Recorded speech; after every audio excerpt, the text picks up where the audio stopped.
Hey guys, welcome back. BDCKR here. We're back with our weekly recap of all things Injustice. This is for the week of July 3rd, 2026. Happy Canada Day just passed, and I guess Happy Independence Day to all our American listeners. The current character challenge is Blackest Night Batman. That is a 1 week repeat. The required characters are Catwoman, Nightwing, and Joker. And you can get those guys as bronze, and silver characters respectively. So their lowest tier, their most easily available version of them are all pretty easy to get directly with credits in the store. About as cheap and easy as it gets. Right. So his passive is Surging Darkness for the Dead Will Rise, which is Batman deals more damage as his opponent's health depletes, and Blackest Night characters receive an additional 10% unblockable chance for each Blackest Night member on their team.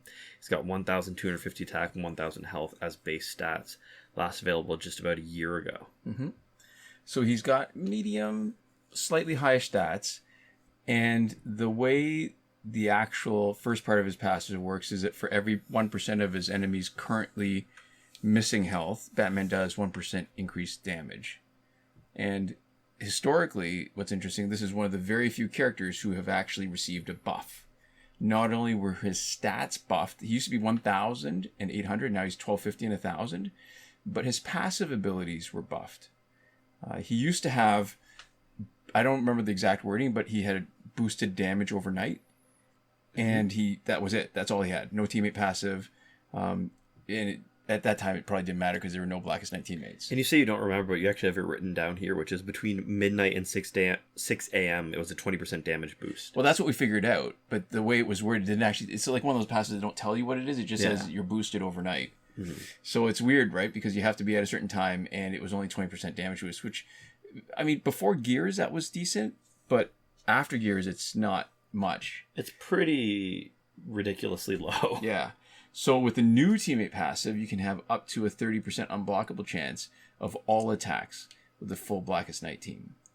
And so on a Blackest Night team, for me at least, I think the most important characters to have are Batman, Flash, and Hawkgirl, because Hawkgirl basically doubles the hardiness of Flash and gives you at least one revive, even though the amount of health he gets back is pretty good, or is not that much, but it's pretty good when he's facing one of the newer characters that can only knock you out on the last hit of the special two. Or anybody who just knocks you out with one big hit. That revive is, it punches above its weight in terms of the amount of functional health pool you have.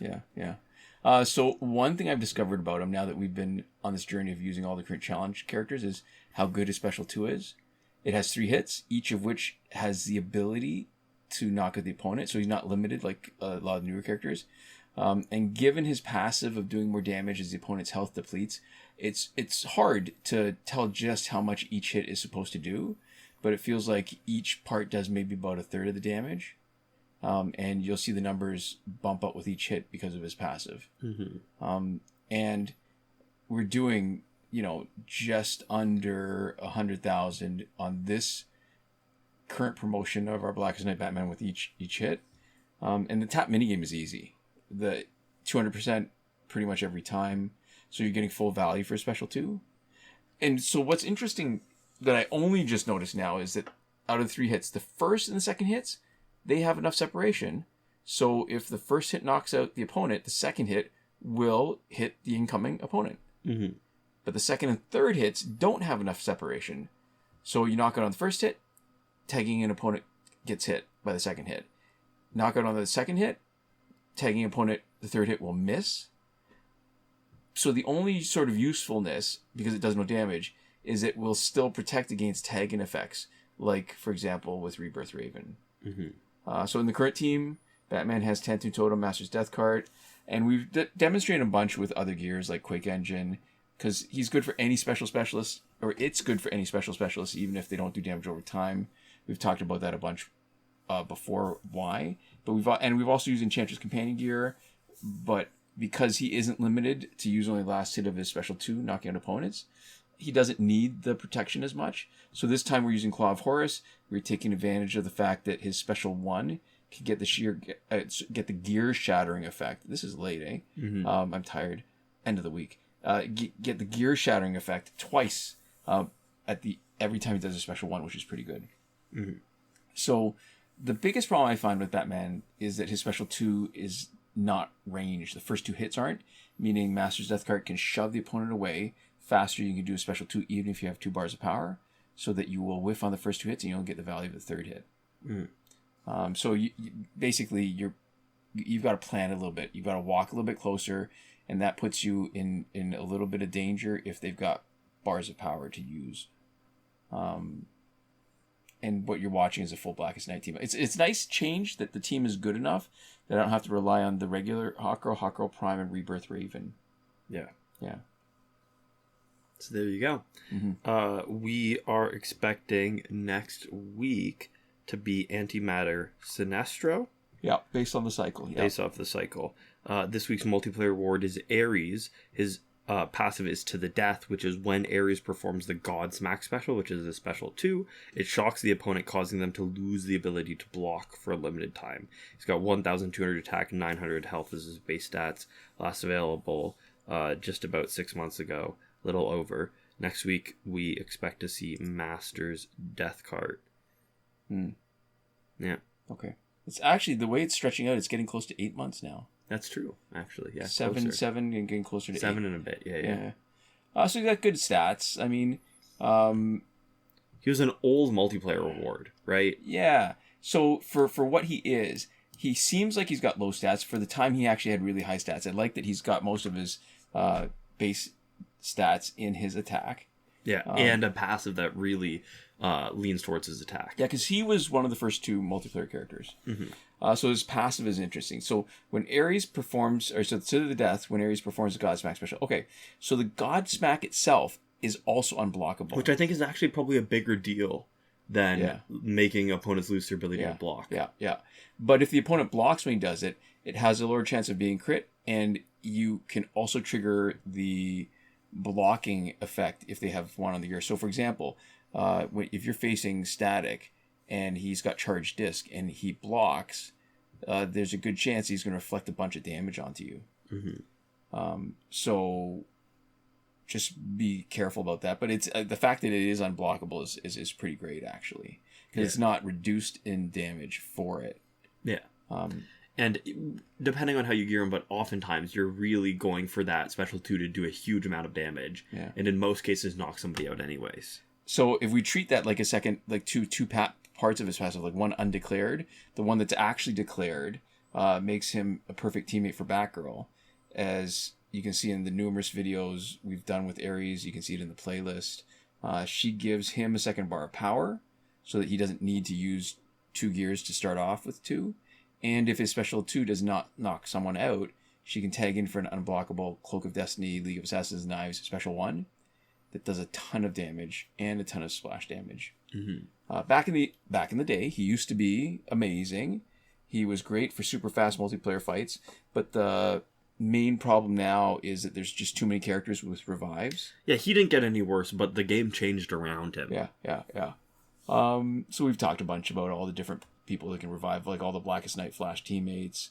So sometimes it's a little bit difficult because you can either decide to give him Tanty Totem and Master's Death Card, but then it means that Batgirl is not as effective as a backup. So there's a little bit of a compromise. It's not nearly as good as it used to be. The main thing is that it used to be that the special 2 was consistent. You'd get a special 2 and you'd knock somebody out. And now it doesn't always happen. And so the fights go a lot slower whenever somebody has revived. So one of the strategies I think is useful to use, and if you check out the gears on the first character, if they have something that revives them, or if they're a character that's known to revive, then you tag in but only use 1 bar of power. Then you tag in Batgirl back in for a special 1. Then you go back and forth a little bit until they use up one of their revives, and that's it. It just takes more time. It takes more time to do it, and it takes more time to even just check them out for every fight. They don't always have a revive, but you sort of have to do that if you want to fight effectively. Other counter against Ares, whose main feature is doing the Godsmack repeatedly, because of Tanty Totem, is any entry hazard. Because the entry hazard takes away from your ability to generate power from Master's Death Card. But that's true for anybody. Lots of variations on the team. You should really check out the playlist that we've got on Ares. So there we go. Yeah. Moving on to the store. We have the Antimatter Sinestro pack, which is $24.99 Canadian. Prices in Canadian because that's the information we have access to. And that's the only currency that matters. Mm-hmm. That's a corroborate include in next week's challenge. It doesn't come with credits, so this is the really overpriced version of the pack. Doesn't unlock a copy in the store, which it never does. But yeah, really, this is a huge skip, especially because Antimatter Sinestro, not awful, but fine, right? Yeah. Deeply okay. Nobody's really clamoring for Antimatter Sinestro to my knowledge. Mm-hmm. We have the Arkham Asylum pack, which is in its second week. And then in terms of new stuff, we have the Suicide Squad, the Character Bundle Suicide Squad pack. So that's $24.99. Comes with Suicide Squad Harley Quinn, Suicide Squad Joker. And then it comes with 2 random gear out of a set of 5. Yeah, 5 possible gears. There's a 35% chance to get each of their signature gears, and there's a 10% chance each for the 3 Suicide Squad companion gear, which are the rarer, more valuable ones. Right, the ones that you normally only get doing... was it Breakthrough? No, not Breakthrough. Survivor. Right. That's right. With the last laugh tickets. Mm-hmm. Yeah. Moving on from the store, that's everything that's new. We have the Phantom Zone. That's back for 2 weeks, so it'll be here this week and next week before taking that 2-week break. Fight 62 is still broken, as always. There's double XP this weekend, probably for the 4th of July. Yeah, it's very much a North American-centric game. More American, like U.S. American. Yeah, more middle to South American, but not South America. Yeah. This weekend's breakthrough for golds was Hawkgirl, Green Lantern, and Lobo. This weekend's currently is Lex Luthor, Batman, and Doomsday. Next weekend's should be Bane, Killer Frost, and Ares. We have a link in the description to a thread from Devlin16 that goes through the breakthrough cycle if you want to check it out for yourself. Yeah. Now, as far as the current glitches go, we go into more detail every time something significant changes, or on the 1st of every month, which is now, today, this exact moment, Friday, July 3rd. So, remember that every working glitch is explained in a video as part of the playlist that you can reach by clicking the eye in the top right corner of this video or the link in the description. We're also Android only, so we can only talk about stuff for Android. But that goes through the complete sort of instructions on how to do all the glitches, and this is a space for us to talk a little bit more about them, to go through common troubleshooting tips, and to just remind people the current state of affairs. Right. So first off, we start with the significant not working glitches, because you might remember something that you want to do or think about, I wish I could do XYZ, and it's easier to find it here than it is to look it up somewhere. And then find an old video and realize that it's or patched. try to figure out that it's patched. Yeah. So there is no working glitch for power credits. We talked about this in more detail on season 6, episode 9 of our P&Q and CNA and T. Some people were, at least at the time, using a glitch that required 2 devices being logged simultaneously into one account. And in general, there are some amount of weirdness that you can do with your account if you have either 2 devices, 1 account, or 2 accounts, 1 device, right? That sort of sign in, sign out, or that moving across stuff. And we don't recommend anything that involves either of those. There's a few reasons. One is that it can mess up your account in ways that are permanent. That is things like bans. That is things like corrupting your data in an unintended and relatively uncontrollable way. Yeah, we call it account bleeding because it's information from one account that overwrites information from another account. And it's not separable from the glitches, because that's the whole point. That's what you're trying to take advantage of, is when you're jumping from one space to another, some information carrying over or not carrying over, right? Yeah. So we recommend that nobody does anything that involves either of those 2 methods.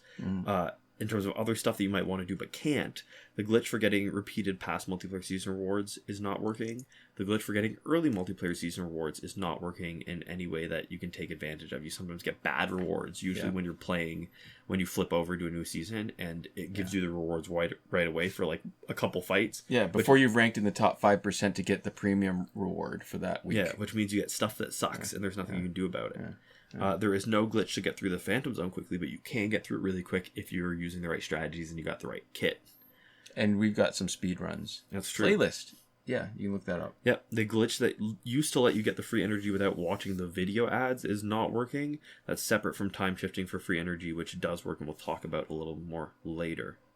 Yeah. Moving on to the working glitches, the glitch to let you play Phantom Zone repeatedly is still working.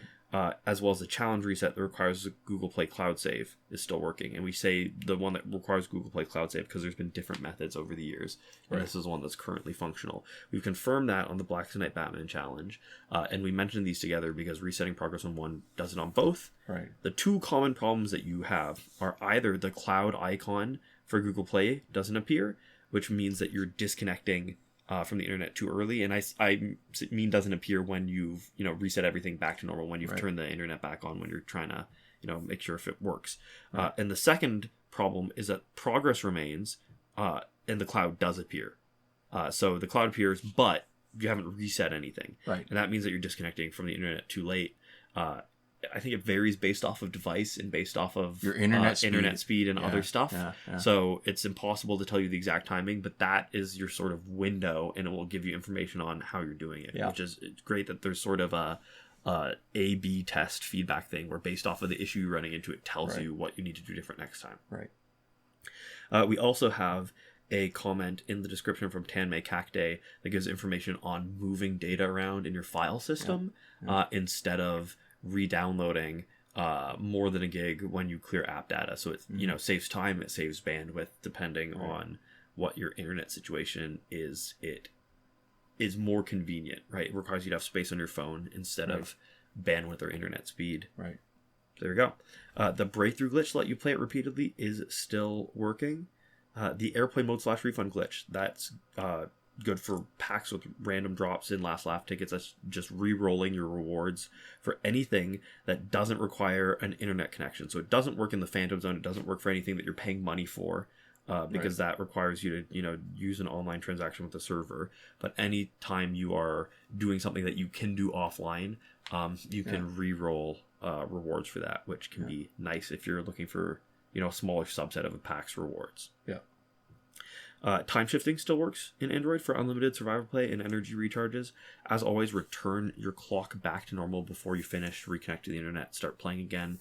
It can mess with reward and timing stuff with the server otherwise, and you can lose stuff like challenges, like the packs, other things to that effect.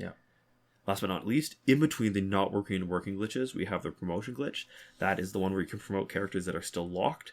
It still hasn't had the right conditions since update 2.14. We don't always say it. We just say it's been years at this point, but it's really been years and years and years. Even when they were still updating, it was a while since it had been functional. So it's not testable, it's not usable, but it is here on a technicality. There we go. That'll do it for this week. To finish up, we'd like to give a huge thank you to our lovely patrons on Patreon. And that is Michael Devries, Irvin Ruiz, Hoshi127, and Nora Klimek, who are supporting us on the credited level. In addition to that, thank you. We'd like to thank all of you for supporting us however you do. So thank you so much for watching at the very least. We'll see you next time. Komoda.